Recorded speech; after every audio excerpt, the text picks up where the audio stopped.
नमस्कार, मैं हूं सुधीर चौधरी और डीएनए में आपका स्वागत है।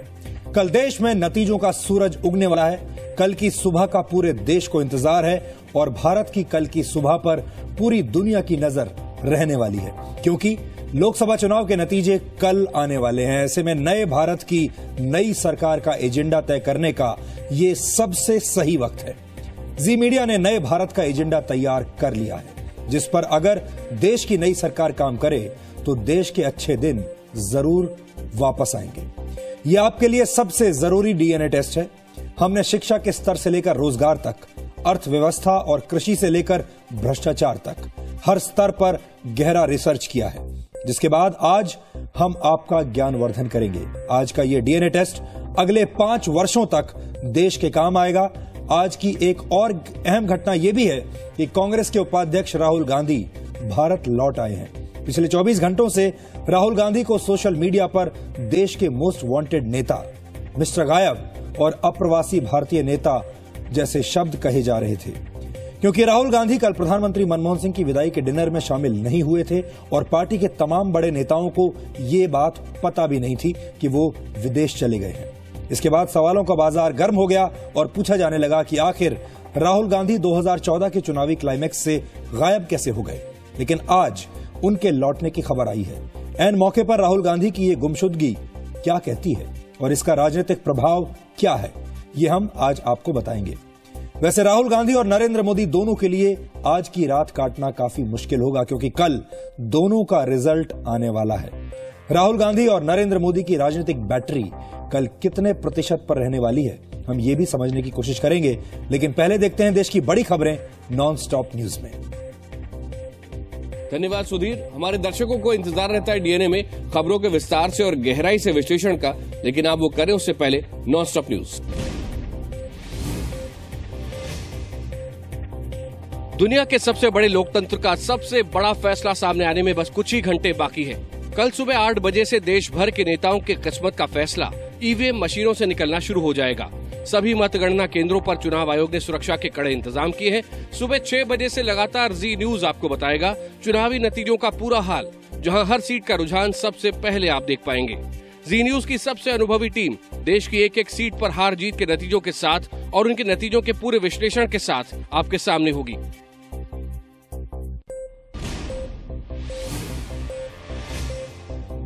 नरेंद्र मोदी की संभावित सरकार में बीजेपी अध्यक्ष राजनाथ सिंह नंबर 2 की हैसियत चाहते हैं। सूत्रों के मुताबिक राजनाथ सिंह ने कहा है कि वो सरकार में तभी शामिल होना पसंद करेंगे जब उन्हें नंबर 2 की कुर्सी मिले। राजनाथ सिंह अब तक ये जरूर कहते आए हैं कि उन्हें किसी पद का लालच नहीं है और वो बतौर बीजेपी अध्यक्ष अपना कार्यकाल पूरा करना चाहते हैं। अभी लगभग 2 साल का कार्यकाल हमारा शेष है और यदि पार्टी ने फैसला कर लिया तो 3 साल और आगे बढ़ सकते हैं। राजनाथ के मंत्री बनने की सूरत में नितिन गडकरी को बीजेपी की कमान सौंपी जा सकती है और इस पर आरएसएस बीजेपी में सहमति बनती दिख रही है। आज सुबह राजनाथ सिंह से संघ के नेता सुरेश सोनी और 3 संगठन मंत्री रामलाल, सौदान सिंह और वी सतीश की मुलाकात हुई थी। बाद में अमित शाह भी राजनाथ सिंह के घर पर पहुंचे और फिर अमित शाह आरएसएस के दफ्तर भी गए। हालांकि मुलाकात में क्या निकला, इस पर वो खामोश रहे। नरेंद्र मोदी की सरकार बनने की सूरत में लालकृष्ण आडवाणी की भूमिका पर सस्पेंस खत्म होता नजर आ रहा है। सूत्रों के मुताबिक आडवाणी स्पीकर बनने के लिए राजी हो गए हैं। आज राजनाथ सिंह लालकृष्ण आडवाणी से मिले। समझा जा रहा है कि इस मुलाकात में राजनाथ ने आडवाणी को मोदी से अहमदाबाद में हुई बातचीत का ब्यौरा दिया। सूत्रों के मुताबिक बीजेपी ने उमा भारती को आडवाणी को मनाने की जिम्मेदारी भी सौंपी है। इस बीच सुषमा स्वराज की भूमिका को लेकर नितिन गडकरी और आरएसएस नेता सुरेश सोनी के बीच बातचीत होने की भी खबरें हैं। सूत्रों के मुताबिक सुषमा भी कैबिनेट में अपनी भूमिका को लेकर ठोस भरोसा चाहती हैं। वैसे कल सुषमा स्वराज ने नाराजगी की खबरों को ऑल इज वेल कहकर खारिज कर दिया था। नतीजे भले ही कल आए, लेकिन बीजेपी खेमे ने जीत के जश्न की पूरी तैयारी कर ली है। पार्टी ने मोदी की अगुवाई में संभावित जीत को ऐतिहासिक बनाने के लिए पूरा इंतजाम कर डाला है। मिठास में कोई कमी न रह जाए, इसलिए पार्टी दफ्तर में ही मिठाइयां बनवाई जा रही हैं। सब जो भी हो रहा है, कार्यकर्ताओं का अपना उत्साह है, लोगों का उत्साह है, सब अपने अपने लेवल पर अपने अपने हिसाब से बात कर रहे हैं, तैयारी कर रहे हैं। और मैं समझता हूं कि पार्टी तो विधिवत रूप से कल परिणाम आने के बाद ही आतिशबाजी करेगी और इसको सेलिब्रेट करेगी। लखनऊ बीजेपी दफ्तर में आतिशबाजी की भी पूरी तैयारी की गई है। 1-2 सीटों पर नतीजे कहीं उलट न जाएं, इसके लिए पूजा पाठ भी लगातार जारी है। मोदी के गांव में अभी से जश्न शुरू हो गया है।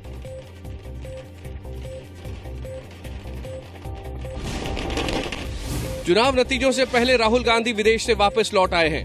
राहुल गांधी कल प्रधानमंत्री मनमोहन सिंह को दिए गए फेयरवेल डिनर में नहीं आए थे, जिसके बाद से ही बीजेपी और शिवसेना राहुल गांधी पर हमले कर रही थी।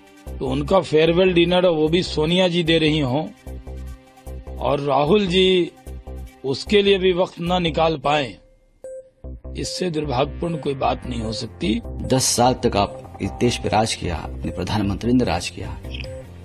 अगर उनको फेयरवेल पार्टी के लिए आप टाइम नहीं दे सकते तो आप कांग्रेस के लिए, देश के लिए क्या टाइम देंगे? राहुल गांधी की गैर मौजूदगी में कांग्रेस प्रवक्ताओं की क्लास अजय माकन ने ली।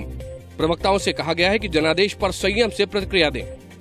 केवल इतना कहा गया है कि कांग्रेस के कल्चर के तहत हम लोगों को बहुत ही मर्यादित तरीके से अपनी बात को लोगों तक रखना है और लोगों तक पहुंचाना है।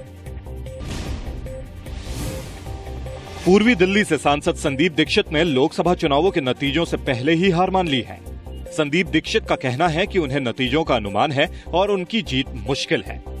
पूर्वी दिल्ली के लिए तो मुझे आशा नहीं है। मुझे नहीं लगता है कि हम या मैं वहां से जीत पाऊंगा। वो मेरी गलती, मेरी कमजोरियां रही होंगी। हालांकि कांग्रेस पार्टी का दावा है कि चुनाव नतीजे एग्जिट पोल के उलट होंगे। जिस प्रकार से एग्जिट पोल किए गए हैं, हम लोग उसको सिरे से नकारते हैं और उसको हम खारिज करते हैं। हमें पूरी उम्मीद है कि बहुत अच्छा कांग्रेस की कल परफॉर्मेंस रहेगी और नतीजे हमारे हक में आएंगे। पूर्वी दिल्ली सीट पर संदीप दीक्षित का मुकाबला महेश गिरी से है। वैसे गुजरात की जामनगर सीट से कांग्रेस प्रत्याशी विक्रम माडम भी नतीजों से पहले ही हार कबूल चुके हैं। जयललिता और मोदी को दोस्त बताने वाले मलयसामी को AIADMK ने पार्टी से आउट कर दिया है। मलयसामी को पार्टी लाइन के खिलाफ जाकर बोलने का खामियाजा भुगतना पड़ा है। In politics there is no permanent enemies, there is no permanent friends. So today I may take a stand. Tomorrow that whole situation may change. With the result, I have to change my strategy also. So nobody can say that one is very consistent with one particular party. AIADMK ने BJP के समर्थन को लेकर अपना रुख साफ कर दिया है। वहीं BJD, NCP का समर्थन को लेकर रुख लचीला लग रहा है। इशरत जहां एनकाउंटर केस में नरेंद्र मोदी के सिपहसालार अमित शाह को आज बड़ी राहत मिल गई। सीबीआई की विशेष अदालत ने उस याचिका को खारिज कर दिया है जिसमें शाह को आरोपी बनाने की मांग की गई थी। जज ने कहा कि सिर्फ चार्जशीट में दर्ज बयान अमित शाह को आरोपी बनाने के लिए काफी नहीं। सीबीआई ने 7 मई को अदालत में हलफनामा दायर करके अमित शाह को क्लीन चिट दी थी। सीबीआई का कहना था कि शाह के खिलाफ सबूत नहीं है।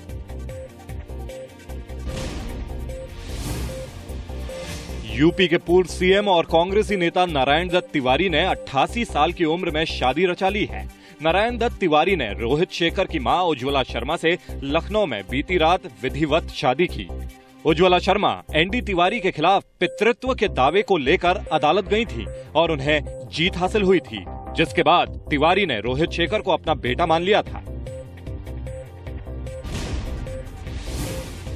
सहारा ग्रुप से जुड़े मामलों की सुनवाई कर रहे सुप्रीम कोर्ट के जज JS खेहर ने खुद को बेंच से अलग कर दिया है। सुप्रीम कोर्ट ने इसके लिए नई बेंच बना दी है। सुप्रीम कोर्ट के डिप्टी रजिस्ट्रार के मुताबिक जस्टिस JS खेहर ने 6 मई को इस मामले से खुद को हटाने की अर्जी दी थी, जिसे अगले ही दिन चीफ जस्टिस ने मंजूर करते हुए नई बेंच बनाने का आदेश जारी कर दिया था। 14 मई को रिटायर होने से पहले जस्टिस राधा कृष्णन ने कहा था कि सहारा मामले में बेंच पर काफी दबाव था। 6 मई को सुनवाई के बाद सुप्रीम कोर्ट ने माना था कि सहारा समूह मनोवैज्ञानिक तरीके से सुप्रीम कोर्ट की बेंच के जजों पर दबाव बनाने की कोशिश कर रहा है।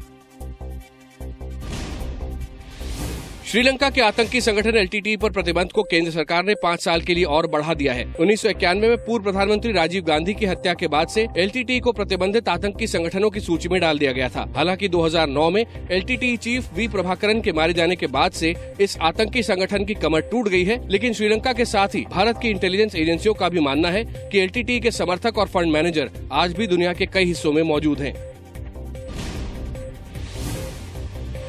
आईपीएल गवर्निंग काउंसिल अगर आईपीएल 7 का फाइनल मुकाबला बेंगलोर की बजाय मुंबई में कराने पर राजी हो जाती है तो कोलकाता नाइट राइडर्स टीम के मालिक शाहरुख खान को भी वानखेड़े स्टेडियम में मैच के लिए एंट्री मिलेगी।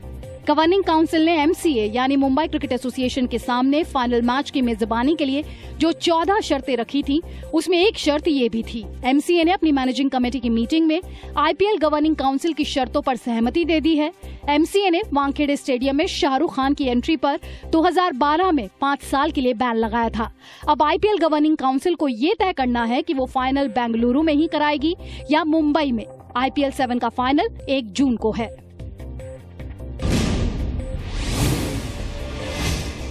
देश में मानसून समय से ही दस्तक देने वाला है। मौसम विभाग के मुताबिक मानसून 20 मई तक अंडमान निकोबार में पूरी तरह से सक्रिय हो जाएगा। मानसून की अभी ताजा स्थिति का सवाल है। इसके सामान्य तिथि दक्षिण अंडमान सागर में आने की 20 मई है और आगामी 72 घंटे में ये वहां सक्रिय हो जाएगा।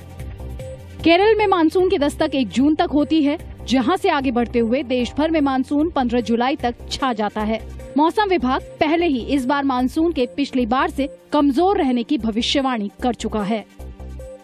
ये थी आज की बड़ी खबरें, लेकिन अब इन खबरों के विश्लेषण के लिए आइए चलते हैं एक बार फिर सुधीर के पास। तो अब डीएनए में खबरों के विश्लेषण की शुरुआत करते हैं और सबसे पहले बात करते हैं 2014 के जजमेंट डे की, यानी सबसे बड़े फैसले के दिन की। कल राहुल गांधी और नरेंद्र मोदी के लिए सबसे बड़ा दिन होगा। सुबह 6 बजे से पूरे देश की नजरें अपने अपने टेलीविजन सेट्स पर चिपक जाएंगी। सिंहासन के फाइनल में देश का फैसला क्या होता है, इस पर सबकी नजरें होंगी।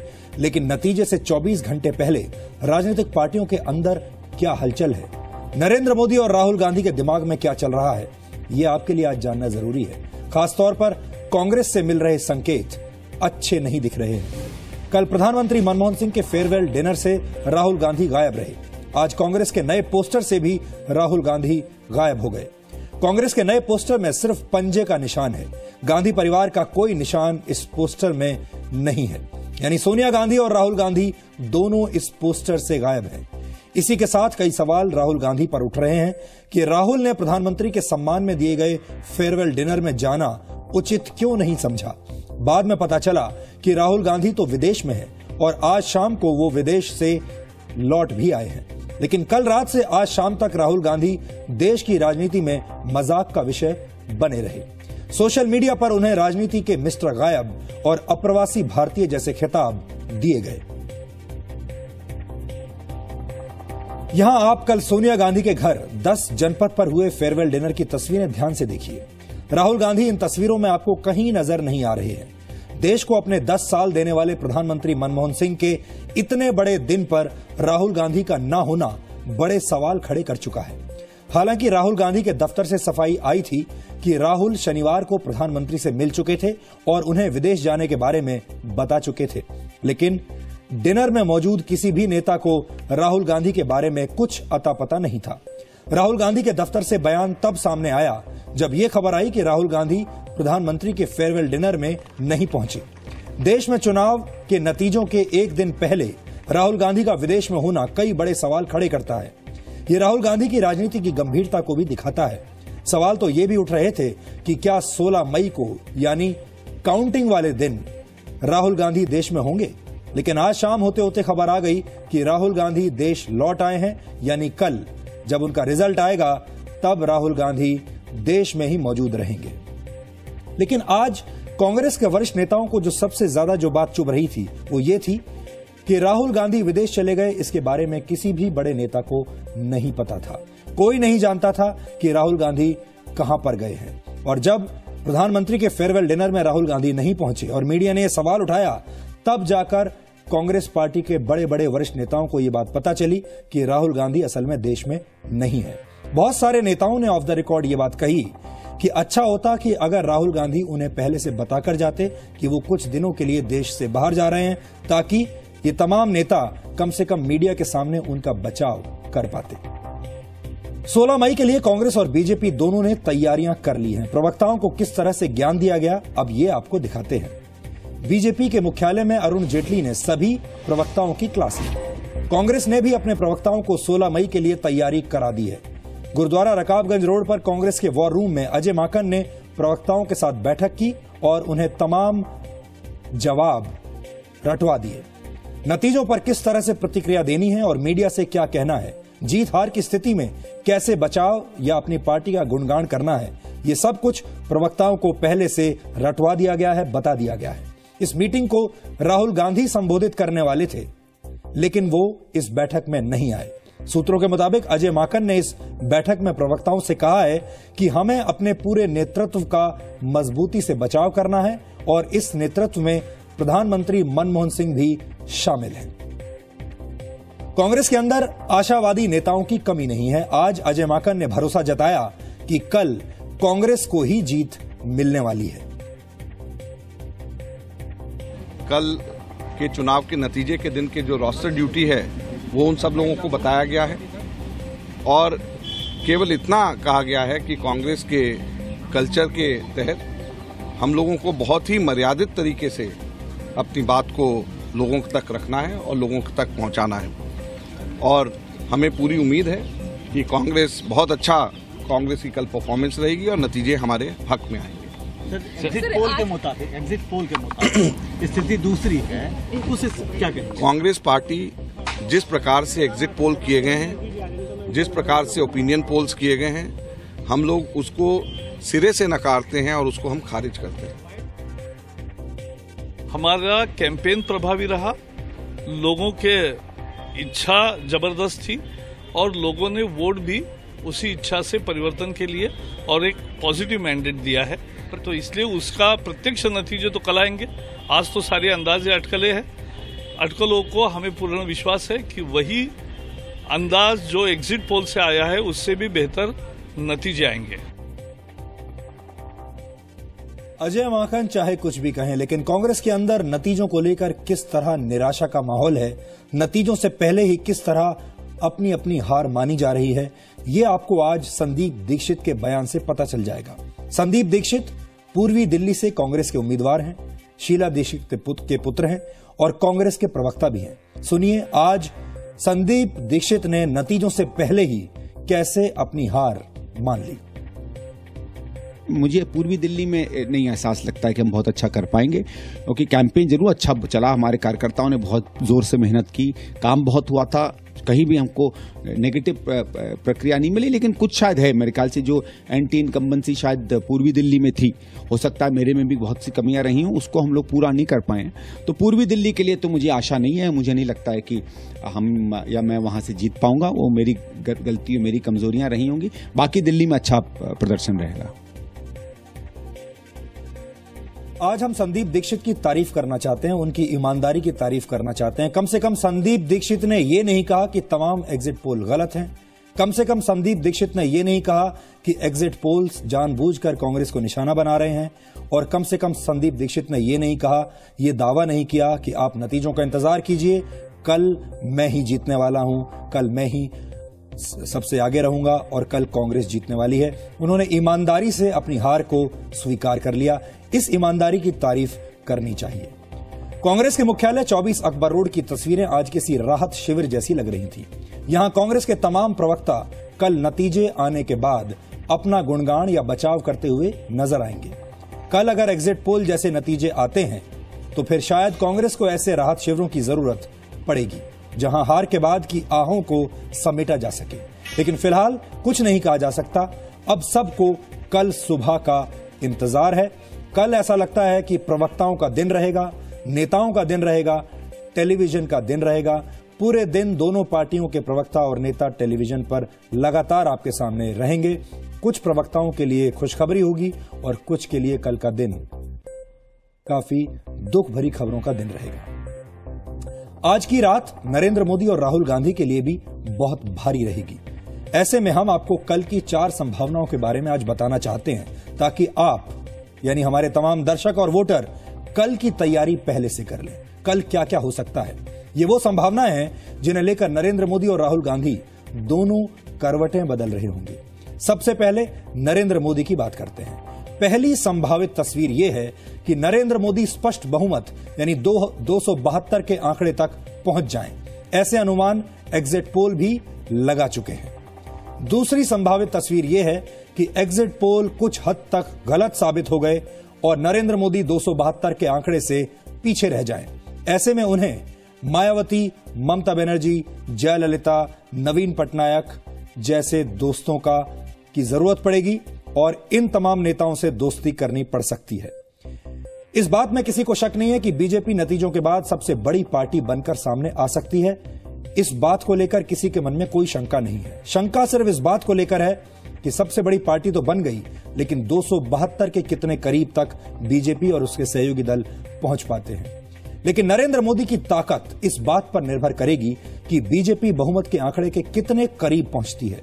नरेंद्र मोदी 272 के आंकड़े से जितना दूर रहेंगे, उनकी राजनीतिक बैटरी उतनी ही डिस्चार्ज होती चली जाएगी।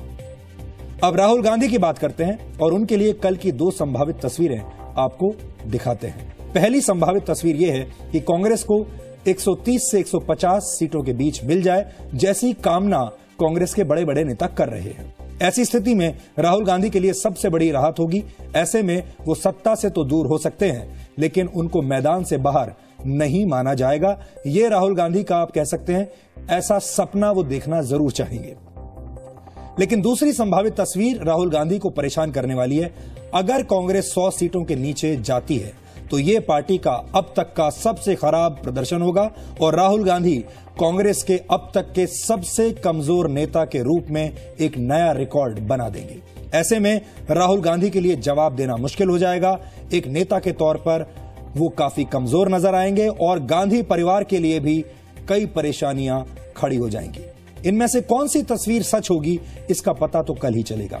वैसे आपको याद दिला दें कि तमाम एग्जिट पोल्स का औसत, हमने जितने भी एग्जिट पोल्स अभी तक आए हैं सबका एक औसत निकाला है और वो औसत कहता है कि एनडीए को करीब 288 सीटें मिल सकती हैं, यूपीए को 108 सीटें मिल सकती हैं, जबकि अन्य को 147 सीटें मिल सकती हैं। और अगर पूरे यूपीए को 108 सीटें ही मिल रही हैं तो इससे साफ ये पता चलता है कि अकेले कांग्रेस को 100 से कम सीटें ही मिलेंगी। और अगर ऐसा हुआ तो फिर राहुल गांधी की जिंदगी में कल का दिन सबसे खराब दिन बनकर उभरेगा।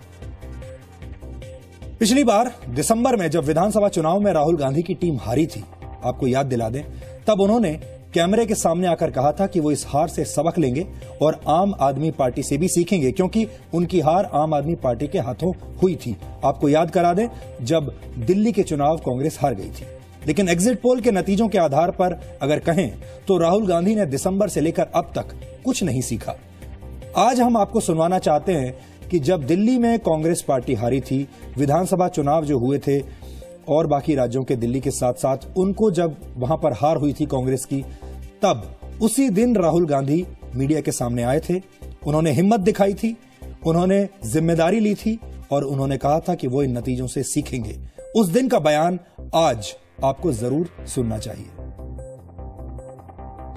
I think the Aam Aadmi Party has involved a lot of people who the traditional parties did not involve. We are going to learn from that and we are going to do a better job than anybody in the country and involve people in ways that you cannot even imagine right now. ये पिछले साल 8 दिसंबर का बयान है। राहुल गांधी कह रहे हैं, आम आदमी पार्टी की तारीफ की और उन्होंने कहा कि लेकिन अब अगले चुनाव में हम सबसे अच्छा काम करके दिखाएंगे और जो कुछ हमने यहां अभी हुआ है इन विधानसभा चुनावों में उससे हम सीख लेंगे। लेकिन ऐसा लगता है कि राहुल गांधी ने कुछ सीखा नहीं। लेकिन अभी कुछ भी कहना जल्दबाजी होगी। कल तक का इंतजार और कर लेते हैं, कल नतीजे आ जाएंगे और उसके बाद हम ये कह पाएंगे कि राहुल गांधी ने कुछ सीखा है या नहीं। यह दुनिया का सबसे बड़ा चुनाव है। देश के 81 करोड़ 40 लाख वोटरों में से 53 करोड़ से ज्यादा लोगों ने इस बार वोट दिया है। अपने आप में यह रिकॉर्ड है। ये संख्या इतनी बड़ी है कि इसे अगर अलग देश मान लिया जाए तो जनसंख्या के लिहाज से ये दुनिया में नंबर 3 पर आ जाएगा। सिर्फ अगर उतने ही लोगों को हम शामिल करें जितने लोगों ने वोट किया है तो ये जनसंख्या दुनिया में एक अलग देश के रूप में उभर कर सामने आएगी और वो देश नंबर 3 पर रहेगा। देश की जनता की नजर में शुक्रवार को किसकी सरकार बनने जा रही है, यानी बहुत सारे लोग पूछ रहे हैं इस शुक्रवार किसकी सरकार। इस सवाल का जवाब जानने के लिए हमने देश का सबसे बड़ा एसएमएस पोल किया है। हमें लगातार हजारों लोगों के एसएमएस मिल रहे हैं और जो नतीजे अभी तक सामने आ रहे हैं आज वो भी हम आपको दिखाते हैं। एसएमएस पोल के जरिए हमने पूछा था कि नरेंद्र मोदी, राहुल गांधी या तीसरा मोर्चा, आपकी पसंद क्या है? और दर्शकों ने जो अभी तक हमें एसएमएस भेजे हैं, जिन्होंने इस पोल में जो लोग शामिल हुए हैं, उसके नतीजे ये हैं। 89,366 लोगों ने हमें एसएमएस भेजे हैं। यानी ये हमारा जो सैंपल साइज है, ये इस देश का किसी भी पोल का सबसे बड़ा सैंपल साइज है। करीब 90,000 लोगों ने इसमें हिस्सा लिया है और नरेंद्र मोदी को 90,000 में से 85,230 लोगों ने कहा है कि वो उनकी पसंद है। राहुल गांधी को 3,152 वोट मिले हैं और तीसरे मोर्चे का समर्थन करने वाले लोगों की संख्या सिर्फ 984 है 89,000 में से।